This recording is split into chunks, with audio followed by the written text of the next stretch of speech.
नमस्कार दोस्तों, कैसे हैं आप लोग। उम्मीद है अच्छे ही होंगे।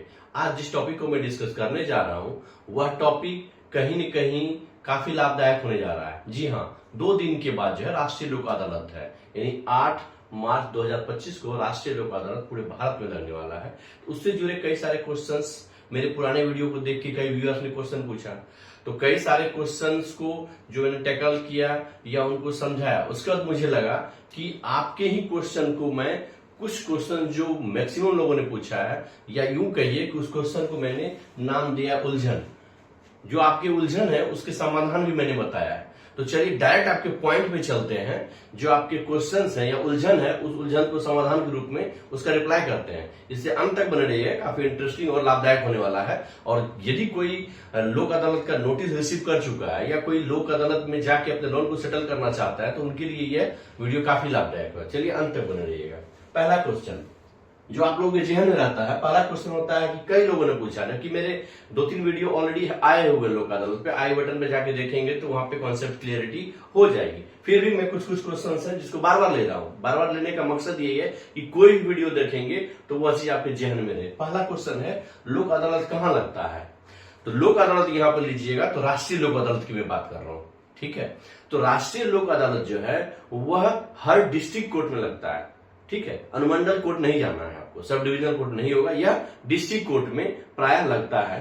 तो जब भी नोटिस आएगा, किसी भी जिला में आप रहते हैं, तो यदि कोई जानकारी नहीं मिलती है तो आप सीधा डिस्ट्रिक्ट कोर्ट जाइए, वहां पे इसका स्टॉल लगा हुआ होगा। डिस्ट्रिक्ट कोर्ट जाना है और जिस भी बैंक से आपने लोन लिया है तो आप पता कीजिए, वहां पे घुसते ही कोई वकील साहब होंगे या कोई भी कर्मचारी होगा कोर्ट का, तो पूछ लीजिएगा कि सर यह स्टॉल कहाँ है, या नहीं आपके पास पर्याप्त समय है, समय पे पहुंच जाते हैं 9:30-10 बजे, तो आप घूम के देख लीजिए एक बार कि कहाँ कहाँ किसका किसका स्टॉल लगा रहता है। पीछे में बैनर लगा रहता है हर एक बैंक का, और वहां से कर्मचारी बैठे रहते हैं। फिर आप जाके पूछेंगे, अपना नोटिस दिखाएंगे तो आपका लोन अकाउंट निकालेगा, सारा आपको असिस्ट करेगा। चलिए दूसरा क्वेश्चन, क्या नोटिस मिलने पर जाना जरूरी है।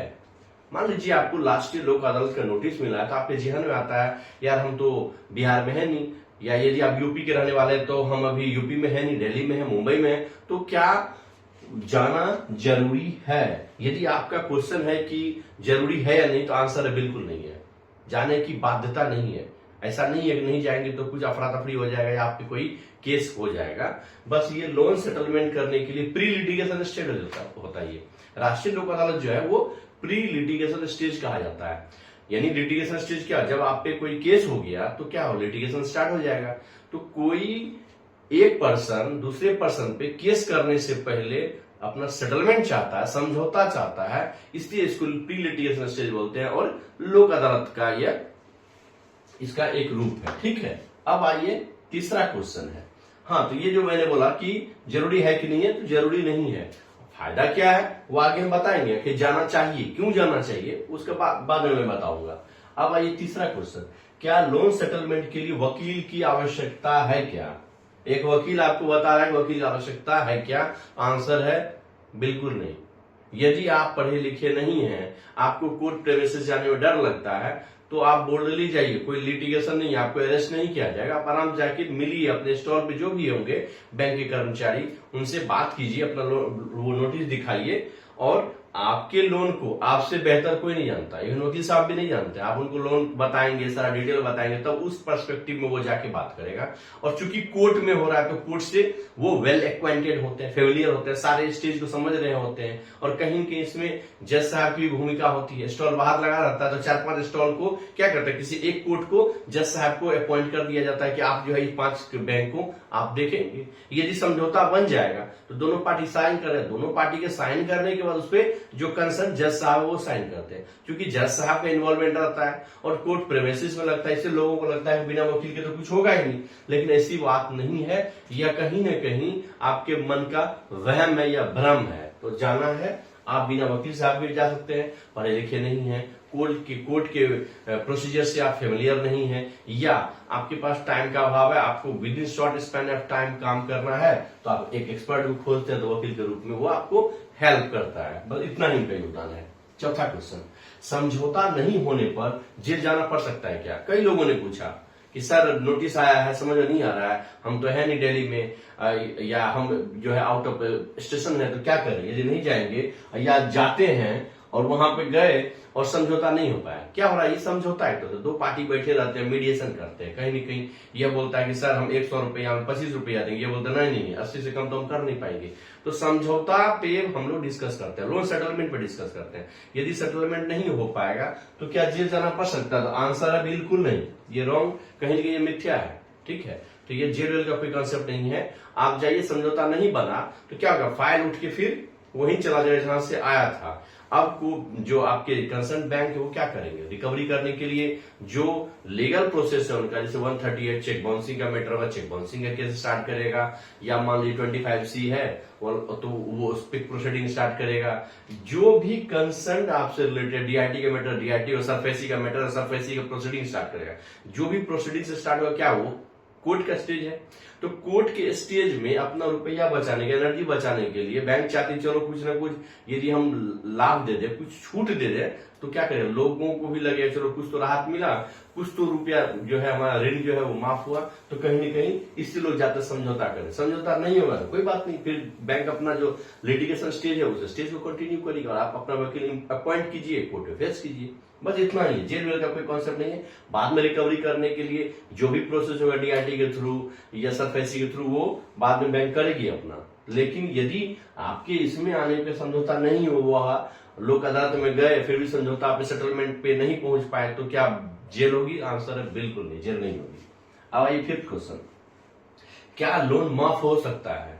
कई लोगों का ये एकदम बहुत ही मतलब 10 में से 1 लोगों का तो ये समस्या है कि सर लोक अदालत का नोटिस आया, जाने से क्या फायदा होगा? फिर पूछता सर लोन जो है मेरा हो गया है, 1 लाख का लोन लिए थे, 4 लाख रुपया हो चुका है, तो मेरा क्वेश्चन मतलब कितना देना आपको लगता है, कितना दे पाएंगे? सर कुछ भी नहीं है, लोन माफ नहीं हो जाएगा। आंसर है बिल्कुल नहीं।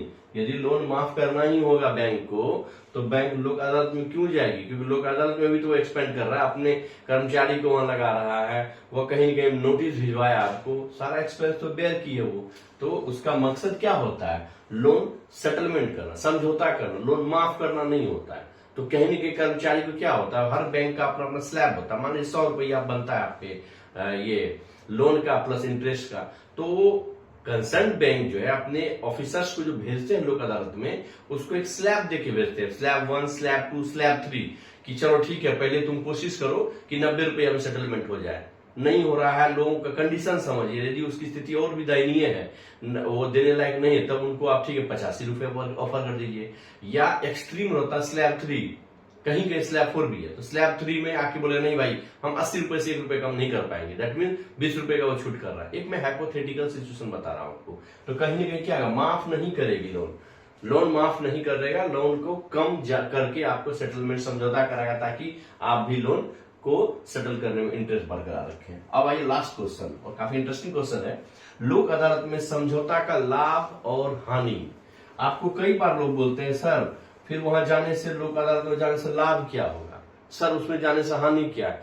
ये समझिए। मान लीजिए लोक अदालत आप गए और आपने लोन सेटल किया, 100 रुपया का आपका लोन बन रहा था विद इंटरेस्ट, और आप दोनों का समझौता बना, वह बना 90 रुपया पे। 90 रुपया बना, तो आपने क्या किया? 90 रुपया देके अपना लोन को क्या किया? क्लोज कर लिया। जब लोन क्लोज हो गया तो बैंक क्या करेगी? बैंक से आपका उस अकाउंट से रिश्ता खत्म। बैंक कोई भी उसके बाद आप पे लीगल प्रोसीडिंग नहीं करेगा। मान लीजिए हमारे पास रुपया नहीं है, तो 10 रुपए का भी जो लाभ होता है वो तो लाभ है, बचत है हमारा, तो वही लाभ है आपको कि चलो 90 रुपए में सेटलमेंट हो गया। अब बात आती है हानि की। हानि क्या होगा? जो आपने 10 रुपए का सेटलमेंट करवाया, फोरक्लोज अकाउंट नहीं करवाया आपने, यदि 100 रुपए बन रहा था, 100 रुपए देते तो लोन तो फिर भी क्लोज होता। लेकिन फायदा क्या होता? 90 रुपए देके भी लोन क्लोज कराए, 100 रुपए में भी क्लोज है। जो 90 रुपए में आपने कराया उसको लोन को आपने क्या किया? सेटल किया, फोरक्लोज नहीं किया। यदि लोन को आपने सेटल किया 10 रुपए देके, तो आपका जो लॉस है वो लॉस फ्यूचर में है। फ्यूचर में लॉस क्या होगा? आपका सिविल डाउन हो चुका है। सिविल एक स्कोर होता है, जब भी आप लोन लेने जाएंगे तो बैंक आपका सिविल चेक करेगी, इसका सिविल स्कोर क्या है। सिविल स्कोर यदि आपका डाउन होगा तो बैंक क्या करेगी? लोन नहीं देगी, या लोन देगी भी, आपको लोन की जरूरत है 10 लाख का, तो लोन ऑफर करेगी 2 लाख, 3 लाख, 5 लाख, आपके सिविल स्कोर पर डिपेंड करेगा। तो सिविल स्कोर आपका क्या होगा? डाउन होगा। यदि लोक अदालत से आप लोन को सेटल करते हैं तो बेटर क्या, जब भी 10 साल बाद भी जाएंगे लोन लेने के लिए और आपका क्या होगा, सिविल स्कोर गिरा हुआ रहेगा तो बैंक बोलेगी आप फलाने बैंक से लोन को सेटल करवाए थे क्या? हाँ सर, लोक अदालत का नोटिस आया तो लोक अदालत में कराए थे। बोले पहले जाके उसको सिविल ठीक कीजिए। सिविल ठीक कैसे करना होगा? जो आपने सेटलमेंट अमाउंट या कम किया तो वो जाके पे करना होगा, तभी आपका सिविल स्कोर बराबर होगा। तो ये ऐसे लोगों के लिए जो भविष्य में लोन लेने के इच्छुक नहीं है कि या लेने लायक है ही नहीं स्थिति, तो चलो भाई कम से कम केस जो भविष्य में उससे तो बच जाएंगे। तो चलो 90 रुपया 80 रुपया में हम सेटल करा के निकल लिए। लेकिन यदि भविष्य में आपको लोन की जरूरत होगी तो सिविल स्कोर गिरने की वजह से लोन लेने में आपको कठिनाई हो सकती है। तो यही है आपका लोन सेटलमेंट, लोक अदालत में कराते हैं उसका लाभ और हानि। तो इन सारे क्वेश्चंस को अच्छे से समझिए और उसी अकॉर्डिंग अपने आप को प्रिपेयर कीजिए और लोक अदालत में जाकर अपना रिप्रेजेंटेशन दीजिए और लोन को सेटल कराइए। और जो लोग कम पढ़े लिखे लोग हैं उनको समझाइए कि लोक अदालत में जाए, एटलीस्ट समझौता बने ना बने वो तो भविष्य की बात है, लेकिन जाना चाहिए, जानकारी भी होती है और आपका ज्ञान भी खुलता है कि क्या क्या फायदा है। और यह जो लोक अदालत है, सबसे मोस्ट इंपॉर्टेंट पॉइंट है, जो कमिंग लोक अदालत है वो मार्च में हो रहा है। मार्च हमारा फाइनेंशियल ईयर का क्लोजिंग होता है, याद रखिएगा। तो आपका जो सेटलमेंट का जो है अमाउंट वो काफी ज्यादा आपको सेटलमेंट में हेल्प मिलेगा। मान लो 100 रुपया हो सकता है 70 रुपए में भी सेटल हो जाए, लेकिन और सारे लोक अदालत में सेटलमेंट होने का चांस इतना ज्यादा कम होने का चांस कम है। इसलिए इस वाले लोक अदालत को फायदा जरूर उठाएं और लोगों को भी फायदा दिलाने के लिए उसको जानकारी को आप क्या करें, लोग प्रेषित करें, लोगों को बताएं, समझाएं। यदि आप लोगों को मेरा वीडियो अच्छा लगा हो तो कृपया इसे लाइक करें, सब्सक्राइब करें और औरों के साथ जरूर शेयर करें। जय हिंद।